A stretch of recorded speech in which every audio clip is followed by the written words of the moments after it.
الرحیم الحمد للہ رب العالمین والصلاة والسلام علی سید الانبیاء والمرسلین اما بعد فاعوذ باللہ من الشیطان الرجیم بسم اللہ الرحمن الرحیم من ذا الذی یقرض اللہ قرضا حسنا فیضاعفہ لہ اضعافا کثیرا وقال اللہ تبارک وتعالی فی مقام آخر مثل الذین ينفقون اموالهم فی سبیل اللہ کمثل حبۃ انبتت سبع سنابل فی کل سنبلۃ مئۃ حبۃ واللہ یضاعف لمن یشاء واللہ واسع علیم صدق اللہ مولانا العظیم وصدق رسولہ النبی الامی الکریم ونحن علی ذلک من الشاہدین والشاکرین والحمد للہ رب العالمین۔ معزز حاضرین و ناظرین و سامعین، اللہ رب العزت کا بے لطف اسلام لطف و کرم اور فضل و احسان ہے کہ اس نے ہمیں ماہ رمضان المبارک 1444 ہجری کی مبارک ساعتیں اور آج دوسرا روزہ ہے، یہ مقدس مبارک کڑیاں ہمیں نصیب فرمائی۔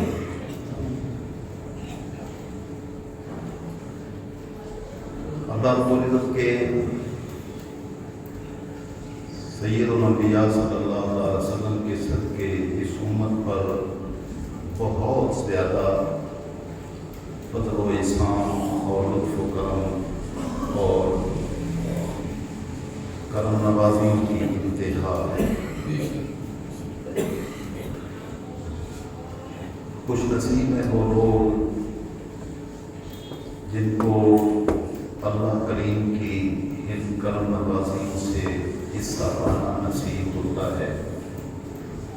اور بد نصیب ہیں وہ لوگ جو اللہ رب العزت کی اتنی کرم نوازیوں کے باوجود اس کی مہربانیوں، عنایات اور فضل و احسان سے معروم رہتے ہیں۔ اس کے فضل و احسان کے حاصل کرنے کی سعادت بھی اس سے نصیب ہوتی ہے جس سے مالک الملک اپنی کرم نوازیوں کی توفیق دیتا ہے کہ وہ ان کو حاصل کر سکے۔ اللہ کریم کی نظر کرم جن پر پڑتی ہے وہی اس راستے پر چل سکتے ہیں، اور اس کی مہربانیوں اور کرم نوازیاں انہیں نصیب نہیں ہوتی، وہ سب کچھ ہونے کے باوجود بھی اور ساری حقیقتیں سمجھنے کے باوجود بھی ان کو یہ سمجھ ہی عطا نہیں کی جاتی ہے اور اس کو اس سمجھ سے محروم کر دیا جاتا ہے۔ پچھلے خطبہ جمعہ مبارک میں نے زکوٰۃ کی فرضیت اور اس کی فضیلت و اہمیت کے عنوان سے گفتگو کی تھی، تاکہ بندہ اس حقیقت کو سمجھے کہ مالک الملک نے مومنین پر زکوٰۃ کیوں فرض کی۔ مالک الملک کے ہاں کسی شے کی کمی نہیں ہے، سب کچھ اس کے پاس ہے، اور وہ کس سے جتنا دینا چاہتا ہے اتنا عطا فرماتا ہے، اور اس کا دست کرم کوئی روکنے والا نہیں ہے۔ لیکن وہ بندوں کو اپنا فضل و احسان کرتے ہوئے مال و دولت دے کر ان سے پھر سودا کرتا ہے، دیتا خود ہے اور دے کر کہتا ہے کہ تم میں سے کوئی ہے جو مجھے قرض حسن دے دے اور میں اس کو اپنے ہاں انویسٹ کروں، اور تمہیں وہ قرض حسن جو ملے گا جو دو گے تو وہ قرض حسن تمہیں کئی گنا بڑھا بڑھا بڑھا کے تمہیں واپس کرے گا۔ اب یہ مالک الملک کے اتنے بڑے احسانات ہیں کہ وہ خود دے اور دے کے کہے کہ تم مجھے بطور قرض دے دو، تو آپ کو معلوم ہے کہ قرض حسن واپس کرنا ہوتا ہے۔ تو بندوں میں جن کو سیرت و کردار نصیب ہوتا ہے وہ اس کی لاج رکھتے ہیں اور قرض کو واپس ہر صورت کرتے ہیں۔ لیکن آپ سوچئے کہ جس کو اللہ رب العزت بطور قرض حسن لینا چاہتا ہے، اس کی عطائیں اور اس کے وعدے کہ وہ ان کو بڑھا بڑھا کے کئی گنا بڑھا کے واپس کرے گا، تو اس مالک الملک کے ساتھ تجارت کرنے والا اور سودا کرنے والا کتنا بڑا خوش نصیب شخص ہوتا ہے۔ اللہ رب العزت نے سورہ بقرہ کی آیت نمبر 261 میں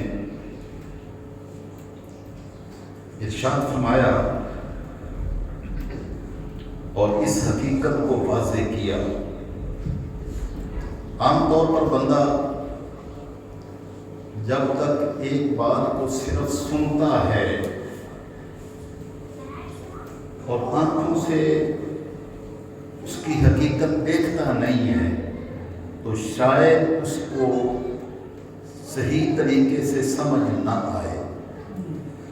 لیکن مالک الملک کا کی یہ سنت اور طریقہ کار ہے کہ وہ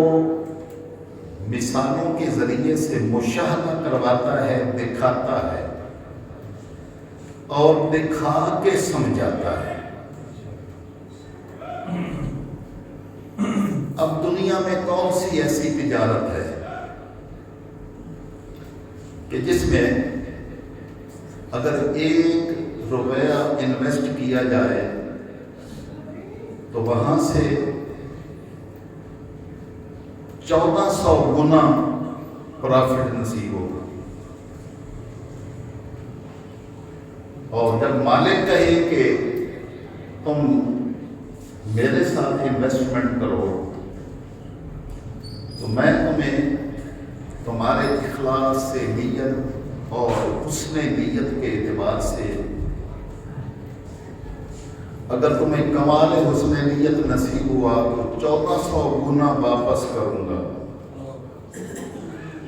تو عام طور پر یہ بندے کو شاید سمجھ نہ آئے، تو مالک الملک اس کو مثال کے ذریعے سے مومنین کو سمجھاتا ہے، اور مثال بھی ایسی دیتا ہے جو ہر چھوٹے بڑے، عالم جاہل، مرد عورت سب کو سمجھ آتی ہے۔ کوئی بندہ بھی اس کی حقیقت سے ناآشنا نہیں رہ سکتا۔ آپ روئے زمین پر رہتے ہیں تو آپ دیکھتے ہیں کہ کسان ایک دانہ زمین تیار کر کے اس کے اندر بوتا ہے، تو مالک الملک نے فرمایا کہ ذرا اپنی آنکھوں سے مشاہدہ کرو، تم دیکھتے نہیں ہو کہ ایک دانہ زمین میں بونے والا جب اپنے گھر کا موجود راشن جو اس کے پلے موجود تھا وہ بھی جا کے زمین میں اللہ کی آسرے پر بو آتا ہے، ڈال آتا ہے، تو مالک الملک اس ایک دانے سے 7 بالیاں نکالتا ہے، اور پھر 7 بالیاں نکال کے ہر بالی کے اوپر ایک سٹا لگا دیتا ہے، اور ہر سٹے میں 100 دانے بھر دیتا ہے، اور مالک فرماتا ہے کہ اس میں مومن کی قید نہیں ہے، کافر بھی یہ کرے گا تو مالک اس کو بھی اسی طرح عطا کرے گا، اور جو مومن ہو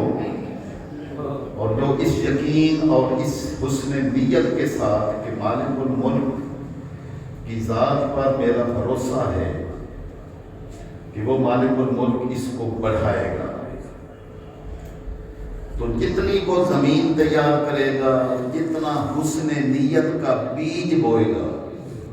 حسن نیت کا بیج بوئے گا، اور پھر اس کو تقویٰ اور طہارت کا پانی دے گا،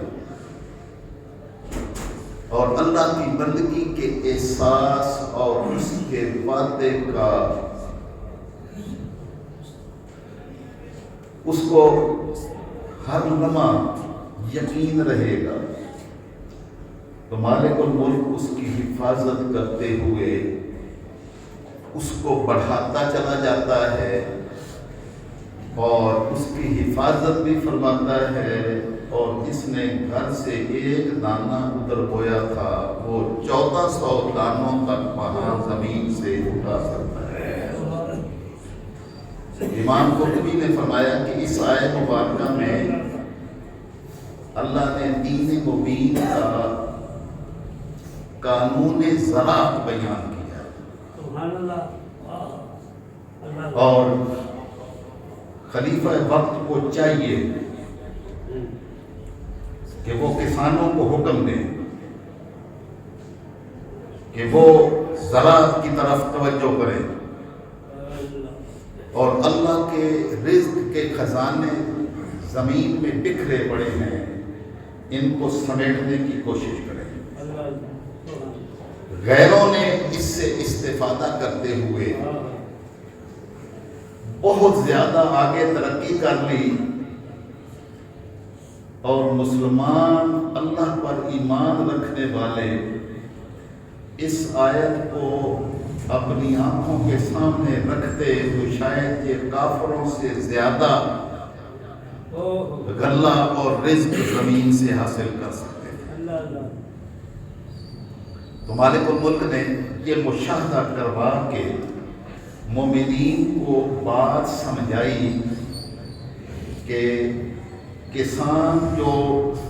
زمین میں دانہ بوتا ہے اس کو تو ہم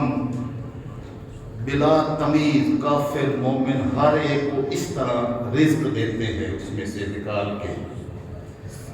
لیکن مومن اگر میری ساتھ تجارت کرے تو وہ یہ سمجھ لے کہ جیسے ہم کافر مومن ہر ایک کو زمین سے رزق دیتے ہیں، مومن جب میرے ساتھ یہ تجارت کرے گا تو ہم اسی طرح تمہیں مشاہدہ کروا کے بتا رہے ہیں کہ ہم اس طرح اس کو واپس کریں گے۔ تو اس کا مطلب ہے کہ دنیا میں کوئی تجارت ایسی نہیں ہے جتنی تجارت فائدہ مند مومن کی اپنے رب کے ساتھ تجارت ہے۔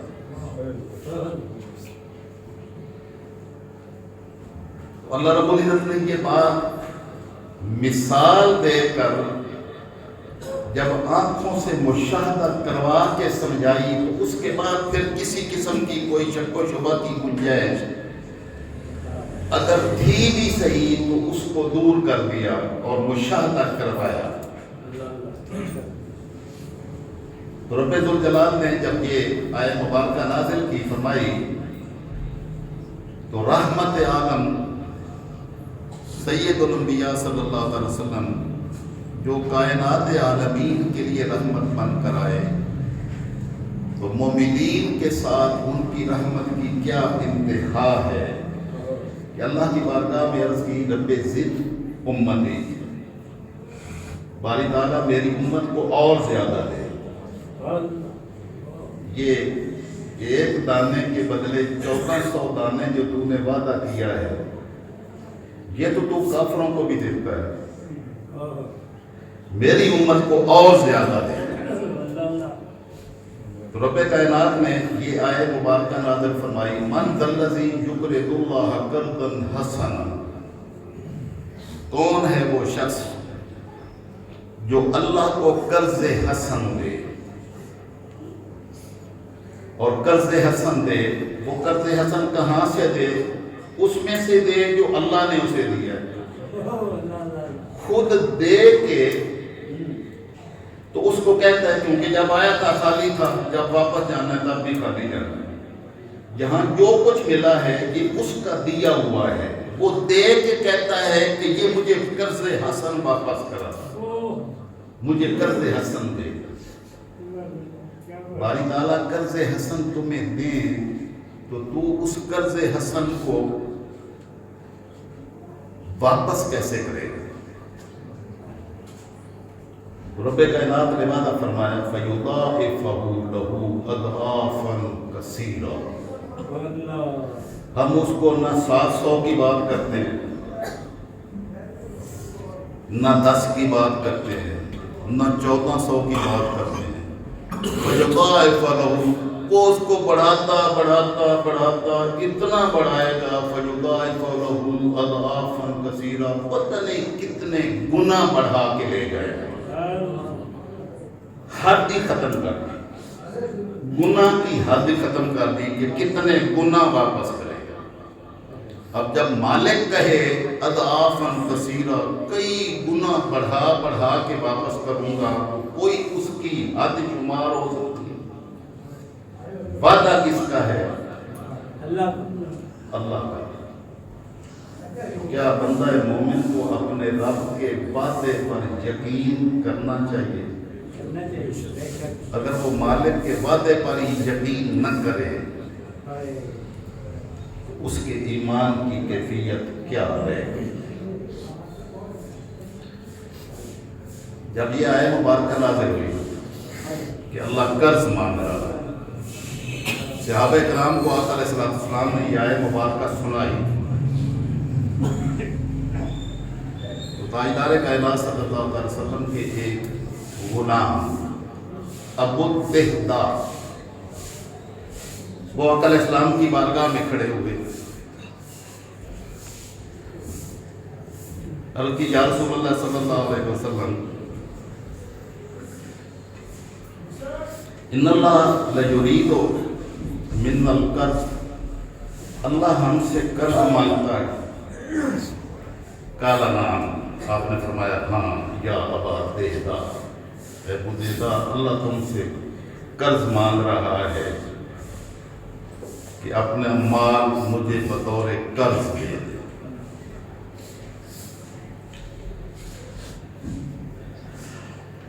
قال ارنی یدک یا رسول اللہ، عرض کی یا رسول اللہ اپنا دست انور آگے بڑھائیے۔ آقا علیہ السلام نے اپنا دست اقدس سامنے کیا، فناولہ رسول اللہ یدہ، آقا علیہ السلام نے اپنا ہاتھ حضرت ابو الدہدہ کو پکڑا دیا، انہوں نے آپ کا ہاتھ تھام لیا اور تھام کے کہا فإنی قد اقرضت ربی حائطی، میں نے اپنا باغ پوری 4 دیواری سمیت کھجوروں کا باغ اللہ کو قرض دے دیا۔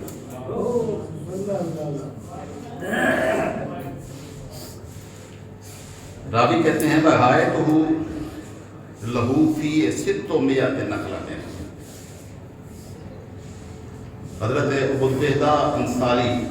ان کا جو وہ باغ تھا، اہل مدینہ کا یہ طریقہ کار تھا، اس کے باہر 4 دیواری بناتے تھے، تو ان کی اس 4 دیواری میں، اس باغ میں 600 کھجوروں کے درخت تھے، 600 کھجوروں کے درخت، جس کو مدینہ طیبہ میں کھجوروں کے موسم میں حاضری نصیب ہوئی ہو اور اس نے باغات کو، مدینہ طیبہ کے باغات کو دیکھا ہو، تو اس کو پتہ ہے کہ 1.5 من کا ایک گچھا لگا ہوا،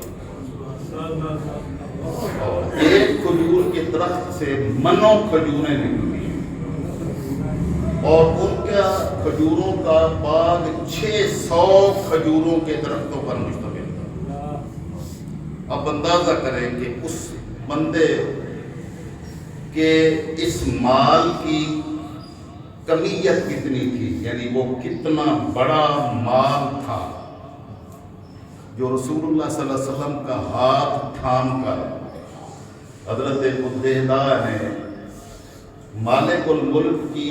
یہ آیہ مبارکہ سن کر بطور قرض دے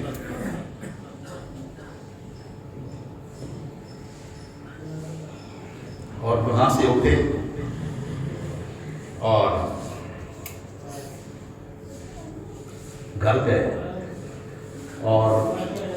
اہل مدینہ کا یہ طریقہ کار تھا، جہاں زراعت ہوتی تھی اسی کے اندر گھر بنایا ہوتا، چار دیواری کے اندر ہی گھر بنایا ہوتا، بچے بیوی اسی میں موجود تھے۔ تو باغ کی فصیل اور اس کے دروازے پر پہنچ کر اندر داخل نہیں ہوئے، دروازے پر کھڑے ہو کر اپنی بیوی کو پکارا، یا امت دہدہ اخرجی من الحائط فقد اقرضتہ ربی، کہ اے ام دہدہ اپنے بچوں کو لے کر باہر آ جاؤ، یہ سارا باغ میں نے رب کریم کو قرض دے دیا۔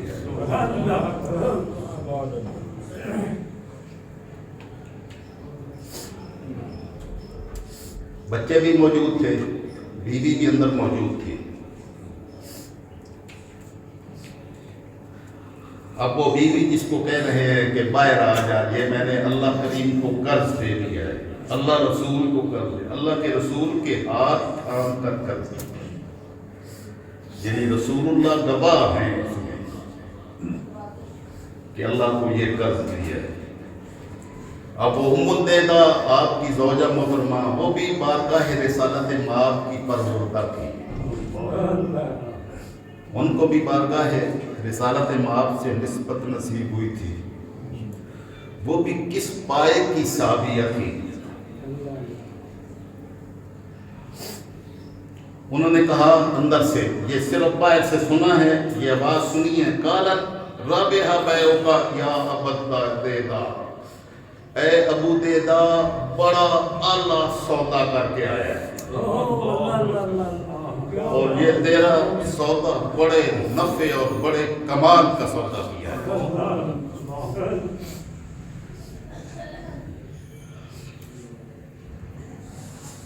انہوں نے اپنے بچے کو پکڑا اور بچوں کے منہ میں جو کھجوریں بھی تھیں نہ کوئی کھا رہا تھا، تو وہ کھجور ان کے منہ سے بھی نکال دی کہ اب اس کھجور پر ہمارا کوئی حق نہیں ہے، یہ ہم نے مالک کو دے دی ہے۔ اور اگر کسی کی جیب میں کوئی کھجور تھی تو وہ بھی نکال کے وہاں ہی رکھ دی۔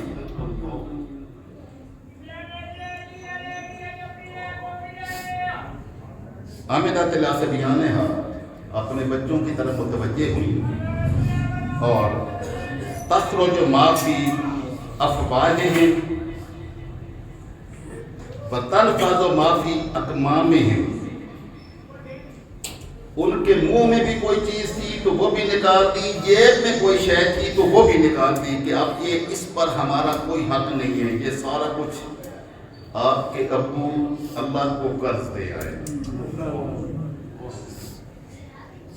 فقال النبی صلی اللہ علیہ وسلم کم من ازکے رداء فی الجنت لأبی الدہدہ، مالک الملک نے اس بات کے صدقے میں، اس کے بدلے میں مالک الملک نے جنت میں پتہ نہیں کتنے کھجوروں کے باغ لگا دیے۔ اب یہ یقین بندہ مومن کی شان ہے کہ وہ اپنے ملک، اپنے مالک الملک کے ساتھ یوں تجارت کرتے ہیں اور جب یوں تجارت ہو تو مسلمانوں کے معاشرے میں کوئی بھوکا نہیں سو سکتا۔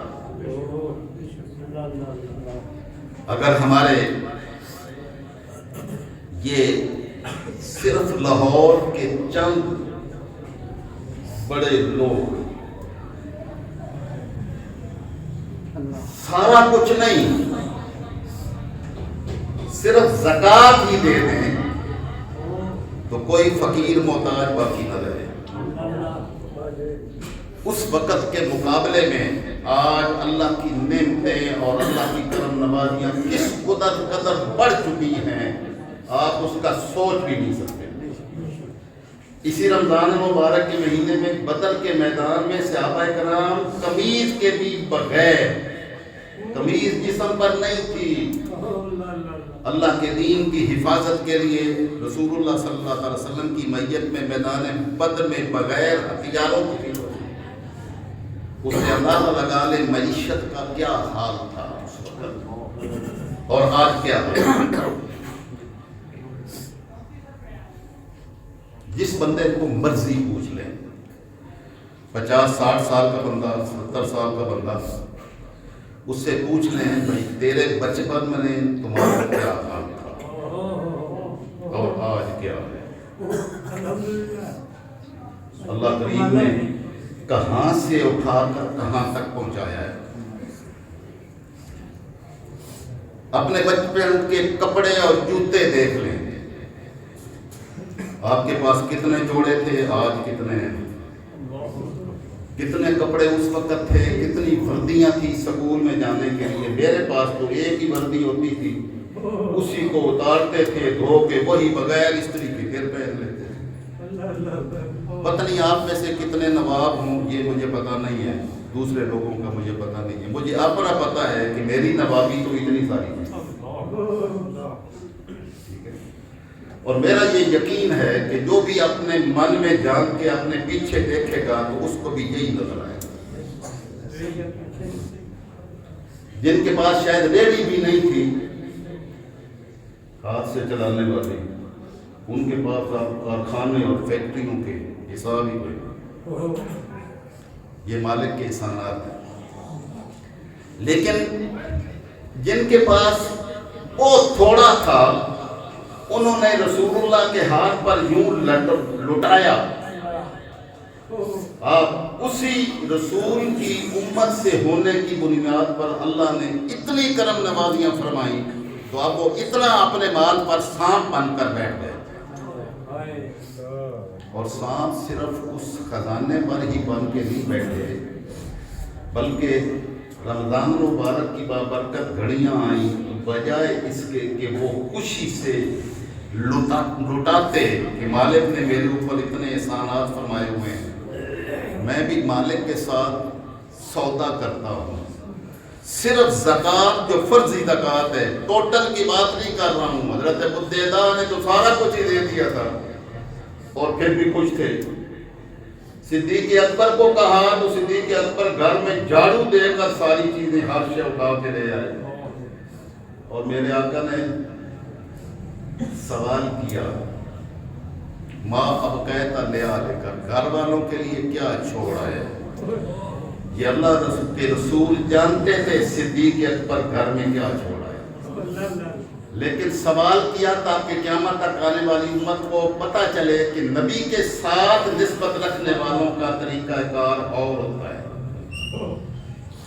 ان کے انداز ہی اور ہوتے ہیں۔ آقا نے سوال کر کے امت کو سبق دیا، قیامت تک آنے والی امت کو،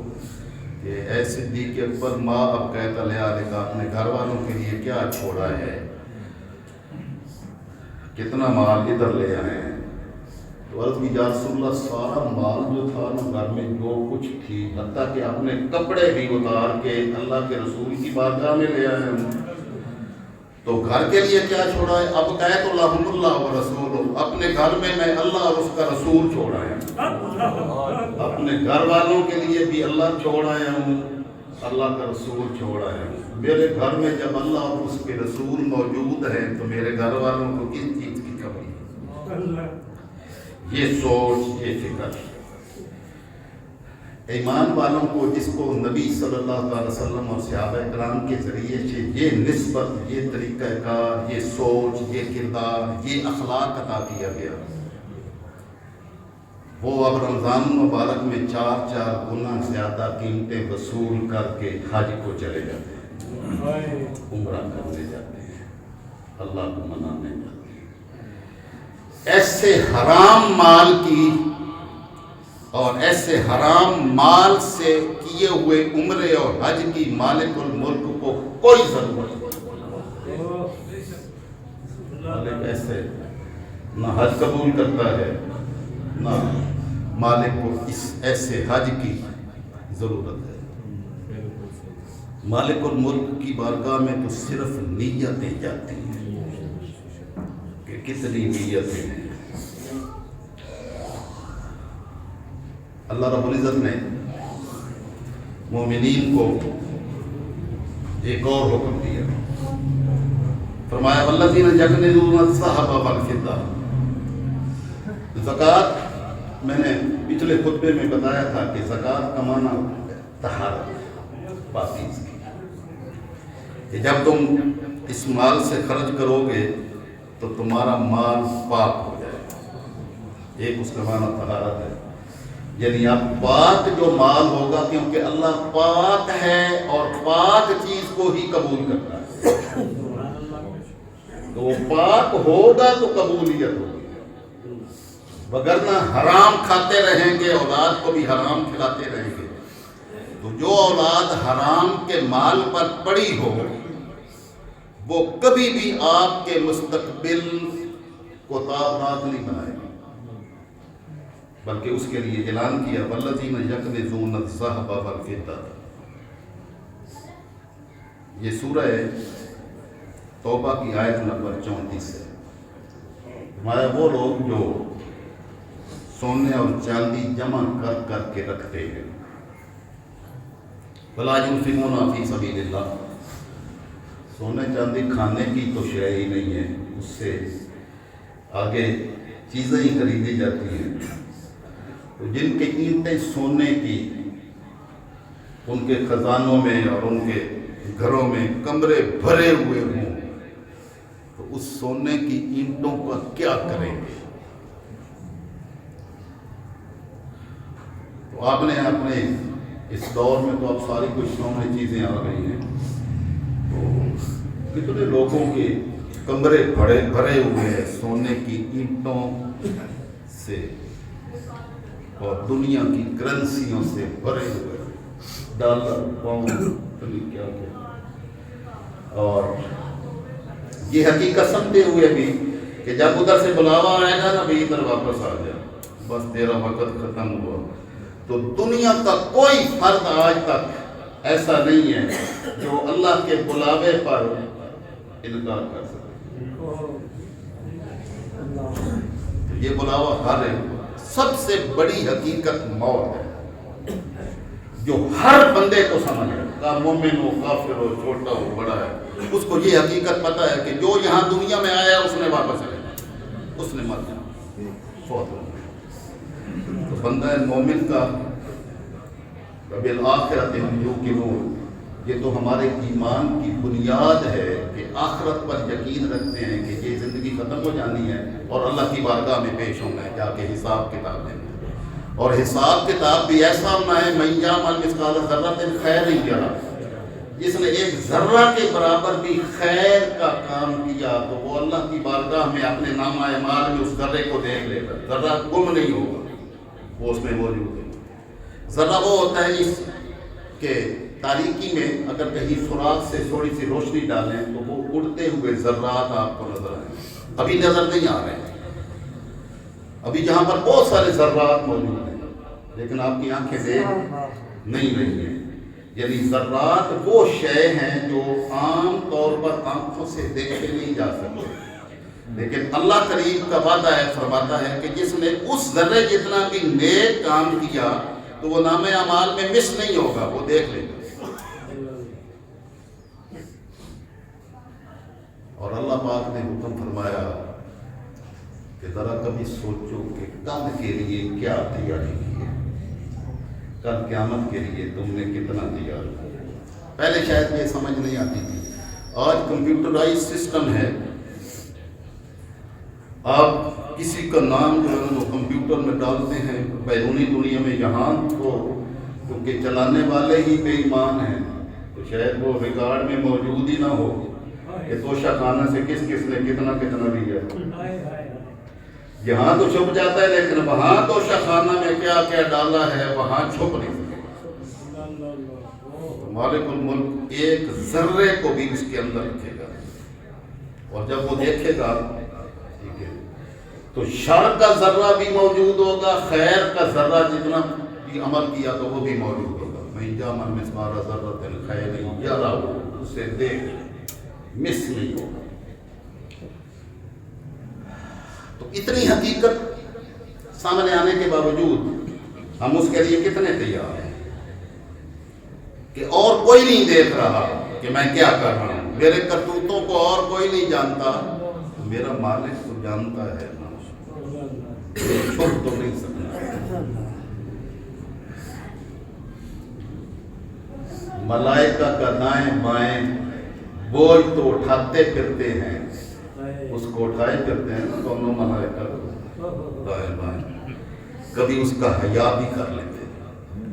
ہیں کہ وہ کوئی شے مس نہیں کرتے، سارا کچھ سامنے آنا ہی آنا ہے. تو اللہ رب العزت نے ارشاد فرمایا والذین یکنزون الذھب والفضہ، وہ لوگ جو خزانے سونے اور چاندی کے جمع کر کر کے رکھتے ہیں کہ ہمارے پاس یہ زیادہ سے زیادہ جتنا زیادہ. الہاکم التکاثر، کثرت کی طلب نے تمہیں تباہ و برباد کر دیا. یہ کہاں کھائیں گے؟ تم نے محفوظ کیے سونے چاندی کے خزانے محفوظ کیے تو ہم تمہیں سونے چاندی کی خزانوں کا مزہ چکھائیں گے، تمہیں بتائیں گے کہ یہ تمہارے سونے چاندی کے خزانے ہیں جو تم نے جمع کیے، جو جہاں جمع کر کے رکھے تھے نا. اور فرمایا وَلَا يُنْفِقُونَ فِي سَبِيلِ اللَّهِ، اللہ کے راستے میں اس کو خرچ نہیں کرتے ہیں. خزانے جمع کر کر کے اینٹیں سونے کی کمرے بھر دیے. فَبَشِّرْهُم بِعَذَابٍ أَلِيمٍ، اللہ نے فرمایا میرے محبوب ان کو دردناک عذاب کی خوشخبری سنا دے، تمہیں اس کا انجام پتہ چل جائے گا. کیا دردناک انجام مالک نے کیا اپنے محبوب کو فرمایا ان کو بتا دیں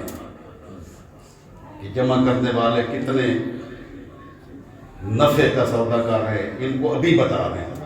پرچہ آؤٹ کر دیا، پہلے سے ہی بتا دیا. کیا آگے فرمایا یوم یحمى علیہا فی نار جہنم، ایک دن آنے والا ہے کہ یہ سونے چاندی کے خزانے جو جمع کر کر کر کر کر کے رکھے ہوئے ہیں نا اور اللہ کے راستے میں اس کو انفاق اور خرچ نہیں کیا ہے، یہ دوزخ کی آگ میں یہی اینٹیں تپائی جائیں گی گرم، اور جب وہ سرخ اور لال ہو جائیں گی جہنم کی آگ میں فَتُقْوَى بِهَا جِبَاهُهُمْ،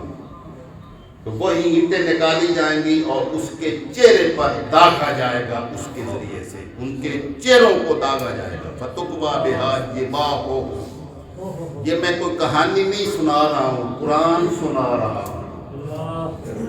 یہ قرآن پاک کی آیت پڑھ رہا ہوں، سورہ توبہ کی آیت نمبر 34 ہے. اس کے چہروں کو داغا جائے گا، وَجُنُوبُهُمْ، اس کے پہلوؤں کو داغا جائے گا، وَظُهُورُهُمْ، پشتوں کو داغا جائے گا.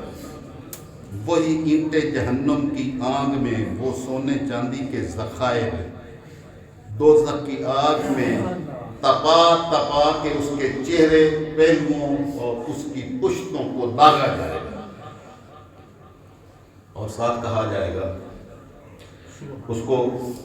لا علم نہیں رکھا جائے گا بلکہ اس کو بتایا جائے گا ھذا ما کنزتم لانفسکم، تم نے اپنے لیے یہ بچا بچا کے خزانے جمع کیے تھے نا، ہم نے وہ تمہیں اس سے معلوم نہیں رکھا ہے، وہ تمہیں خزانے تم تو آ گئے ادھر، ہم ادھر سے اٹھا کے خزانے بھی تیرے پاس لے آئے. ھذا ما کنزتم، یہ ہے وہ خزانے جو تو نے جمع کر کر کے وہاں پر رکھ دے، لِأَنفُسِکُم فَذُوقُوا مَا كُنتُم تَكْنِزُونَ، بس اب آپ اس کا مزہ چکھیں، جتنے خزانے جمع کیے تھے ہم نے تمہیں واپس لوٹا دیے، اب اس کو بھگتتا رہے ہمیشہ کے لیے۔ پہلے تو موت آ گئی تھی، اب موت نے نہیں آنا ہے، بس ہمیشہ کے لیے یہی کچھ ہوتے رہنا ہے۔ ہم اللہ اور اس کے رسول کے ماننے والے اللہ کے اس بات کو اور اس حکم کو کتنا اپنی آنکھوں کے سامنے اور اپنے دل و دماغ میں جگہ دیتے ہیں۔ بس میرا آج کا یہی پیغام اور یہی میرا واعظ ہے، یہی نصیحت ہے۔ رمضان المبارک کی گھڑیاں ہیں تو مالک الملک کی بارگاہ میں اپنے مال کو ایک تو پاک کر لے زکوٰۃ اور صدقات کے ذریعے سے، اور صرف پاک مال ہی، کیونکہ اللہ پاک ہے، وہ پاک کو ہی قبول کرتا ہے، وہ حرام مال کو قبول نہیں کرتا ہے کہ ادھر سے جو ہے نا وہ ذخیرہ اندوزی کے ذریعے سے مال کمائے ہوں اور پھر افطاریوں کے لیے جو ہے نا وہ لائنیں لگوائی ہوئی ہوں اور راشن کے ڈپو لگائے ہوئے ہیں۔ ایسے راشن کے ڈپوؤں کو مالک الملک پسند نہیں کرتا، وہ کرتا ہے جو رزق حلال ہو، کیونکہ وہ حلال کو ہی قبول کرتا ہے۔ ہماری ایک طرف جو ہے نا وہ چھرا ہوتا ہے لوگوں کا خون چوسنے کے لیے، اور دوسری طرف جو ہے نا وہ ہم خیرات و صدقات کرتے ہیں۔ ایسے خیرات و صدقات کو مالک الملک کو کوئی ضرورت نہیں ہے۔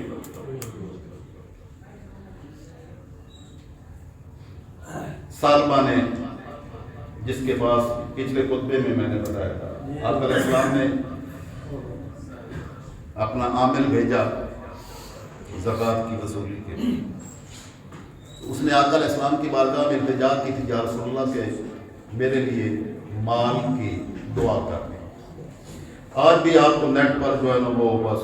مال کی کثرت کے وظائف ملتے اتنے مال کی وظائف مت کریں،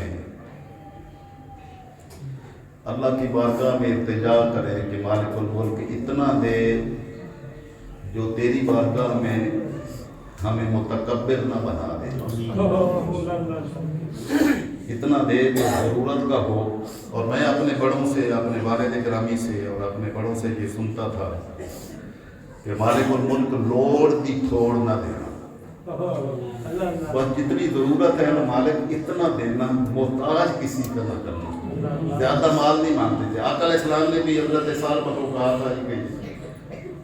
قلیل تطیق شکرہ خیر من کثیر لا تطیق شکرہ، تھوڑا جس کا تم شکر ادا کر سکو وہ بہتر ہے اتنے زیادہ سے جس کا شکر کی توفیق چھن جائے۔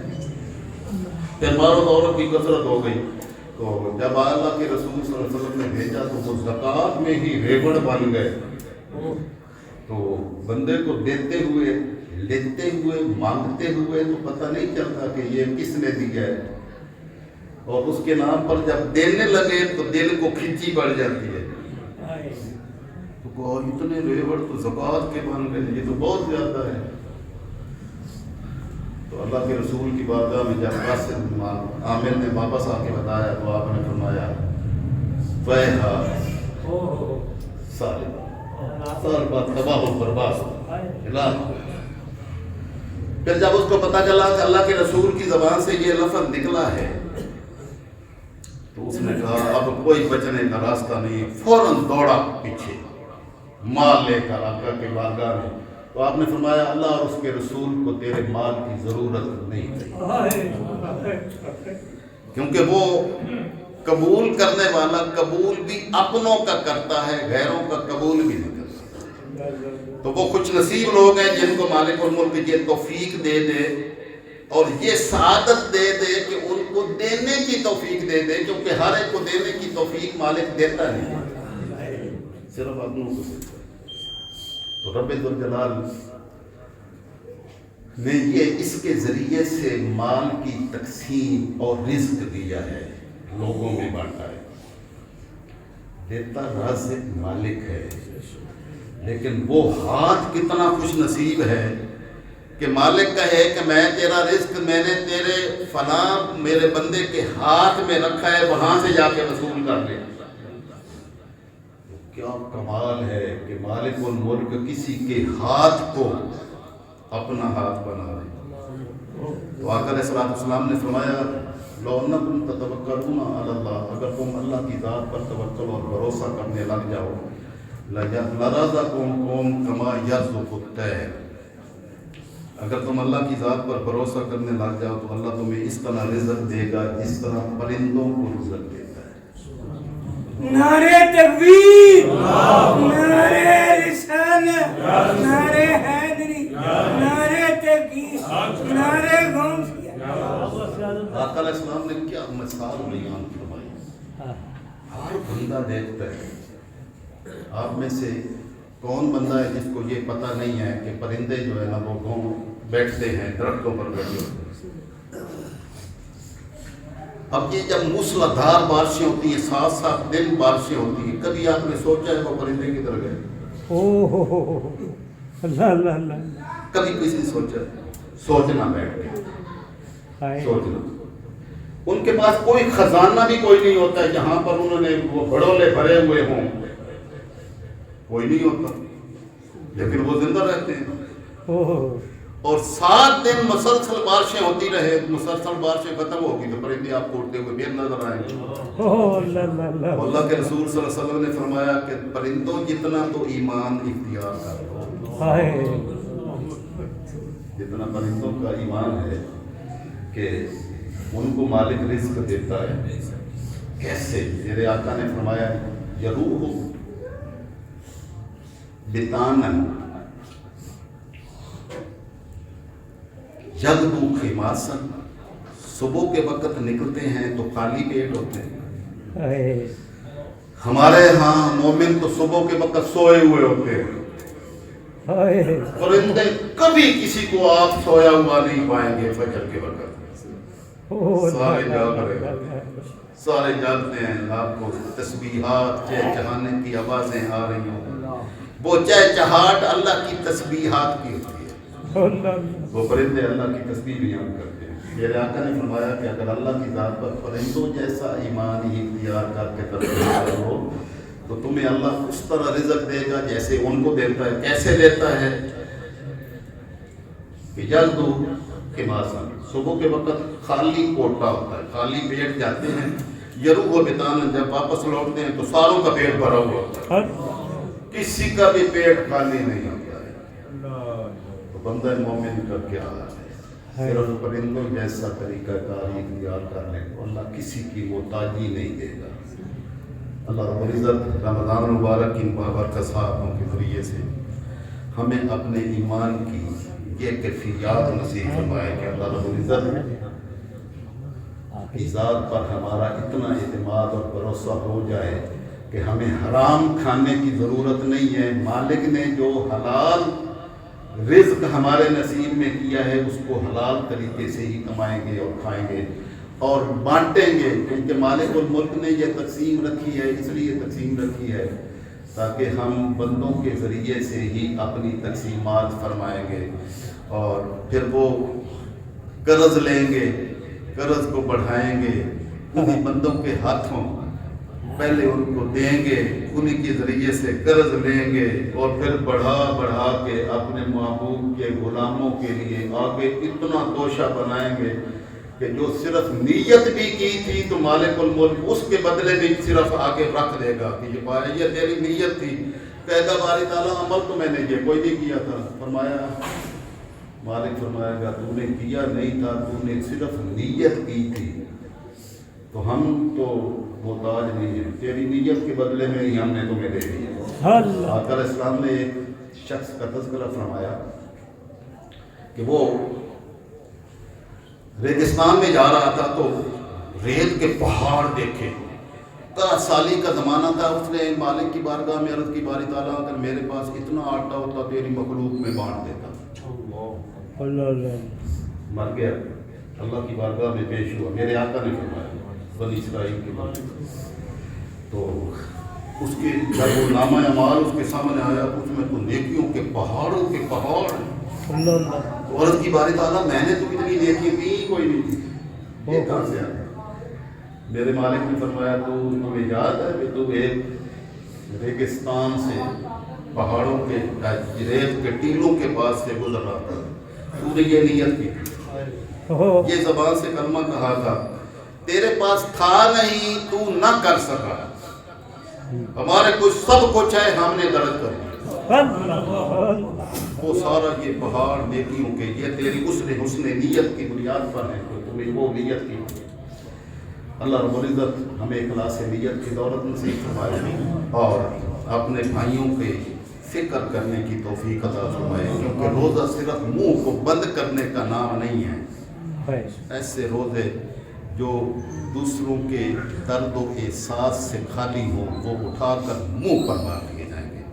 اللہ رب العزت ہمیں اخلاص نیت کی دولت نصیب فرمائے اور روزے کی روح کو سمجھنے کی توفیق عطا فرمائے. کمال ہے.